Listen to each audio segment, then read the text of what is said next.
हाकिम सल्तनत अब्दुल्ला आज बेहद गमगीन थे। उनकी नजर दिन ब दिन कमजोर होती जा रही थी। हालांकि उनकी उम्र भी इतनी नहीं थी कि इसमें नजर कमजोर होने का खतरा हो। इस समस्या से परेशान होकर उन्होंने अपने वजीरों और विद्वानों को दीवाने खास में बुलाया। राजतबीबों ने उन्हें एक ऐसे मर्ज में मुब्तला होने की इत्तला दी जिसका इलाज एक खास किस्म के काले गुलाब में छुपा था। लेकिन ये गुलाब कहाँ मिलता है, इसका किसी को भी इल्म नहीं था। काफी सोच विचार के बाद तय किया गया कि यह नायाब काला गुलाब हासिल करने के लिए शहजादे जुनैद की मदद ली जाएगी, क्योंकि जुनैद बहादुर, निडर और समझदार था। हाकिम ने शहजादे को बुलाकर कहा, जुनैद बेटा, तुम्हें जाकर शाम की रियासत से काला गुलाब लाना होगा। रास्ता बहुत खतरनाक है। जो भी वहां गया वापस ना आ पाया। लेकिन यह काम मैं सिर्फ तुम्हें ही सौंप सकता हूं, क्योंकि तुम मेरे बहादुर बेटे हो। सिर्फ इसी काले गुलाब में मेरी बिनाई का इलाज है, वरना मैं जल्द ही अंधा हो जाऊंगा। अभी तो मैं तुम्हारी शादी की खुशियां भी नहीं देख पाया हूं। अब्बा हुजूर, आप फिक्र न करें। मैं वादा करता हूं कि मैं वह गुलाब लेकर ही लौटूंगा, जुनैद ने जवाब दिया। बस फिर क्या था। शहजादे ने फौरन हुक्म की तामील करते हुए सफर बांधा। कई दिनों की मुसाफत के बाद जुनैद एक ऐसी रियासत में पहुंचा जहां हर तरफ खामोशी थी। वजह जानने पर मालूम हुआ कि इस रियासत के महल के करीब एक ऐसा दरख्त था जो रोज बढ़ता जा रहा था। उसके साए ने सारा महल अंधेरे में डुबो दिया था और महल के बाशिंदे सूरज की रोशनी से महरूम होते जा रहे थे। अगर कोई इस दरख्त को काटने की कोशिश करता तो वह और तेजी से बढ़ने लगता था, गोया जैसे यह कोई जादुई दरख्त हो। अब हर कोई इस दरख्त से खौफजदा था। वहां जुनैद को एक फकीर मिला। जुनैद ने उससे इस अजीब दरख्त के बारे में दरियाफ्त किया।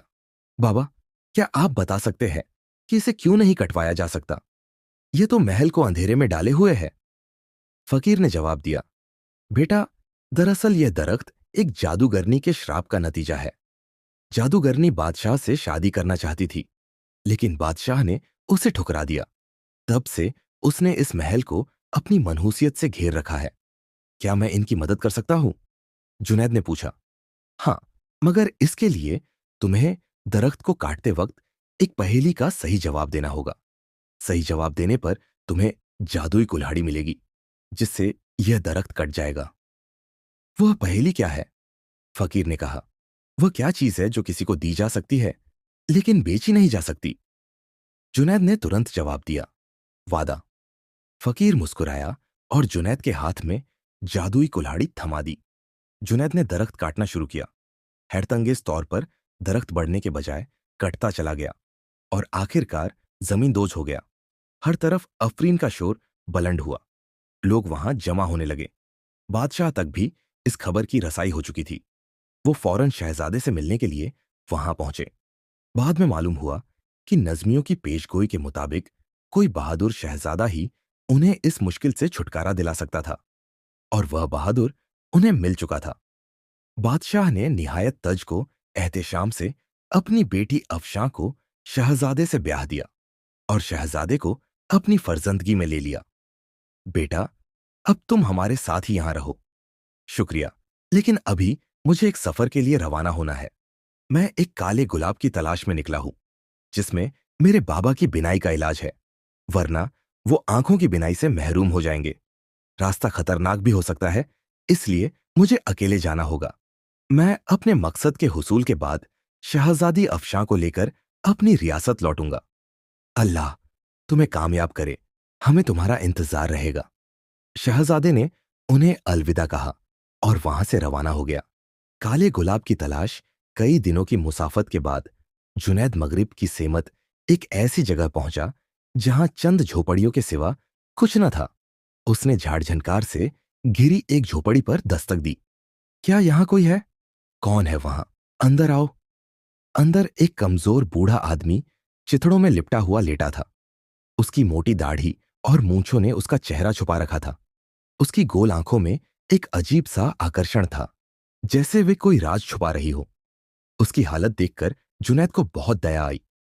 उसने अपनी मशक से उसे पानी दिया और थैले से कुछ फल पेश किए। फिर उसकी लंबी दाढ़ी और मूंछें काट दी। अब वह उसे आसानी से देख सकता था। बूढ़ा शहजादे की नेकियों से बहुत खुश हुआ। बेटा, तुम शहजादे लगते हो, इस वीराने में क्या कर रहे हो? जुनैद ने बताया कि वह एक नायाब काले गुलाब की तलाश में है और किसी भी तरह उसे हासिल करना चाहता है। उसने अपने पिता की बीमारी के बारे में बताया। बुजुर्ग ने मुस्कुराते हुए कहा, यह तुम्हारे नेक इरादों का इनाम है। जुनैद खुद को एक बगीचे में खड़ा हुआ पाया, जहां हर तरफ गुलाब खिले हुए थे। शहजादे ने देखा कि एक सुनहरे जवाहरात जड़े डिब्बे में एक काला गुलाब खिला हुआ है। वो बहुत खुश हुआ।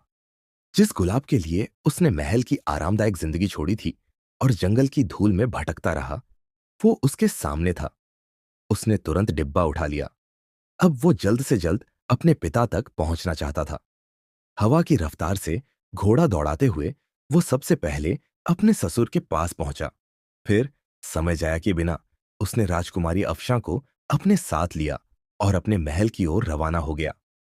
संदेशवाहकों के जरिए बादशाह को खबर दी गई। बादशाह ने अपने बेटे का बड़ी इज्जत के साथ स्वागत किया। उनके हुक्म पर पूरा राज्य दुल्हन की तरह सजा दिया गया। हर जगह खुशी के नगमे गाए गए। शहजादे के काफिले पर फूलों और मोतियों की बारिश की गई। शहजादा उस काले गुलाब की कामयाबी को लेकर अपने पिता से लिपट गया। बादशाह के चेहरे से भी उनकी खुशी झलक रही थी। जुनैद ने गुलाब अपने अब्बा को दिया। गुलाब से हाकिम अब्दुल्लाह की बिनाई लौट आई। पूरे राज्य में खुशी की लहर दौड़ गई।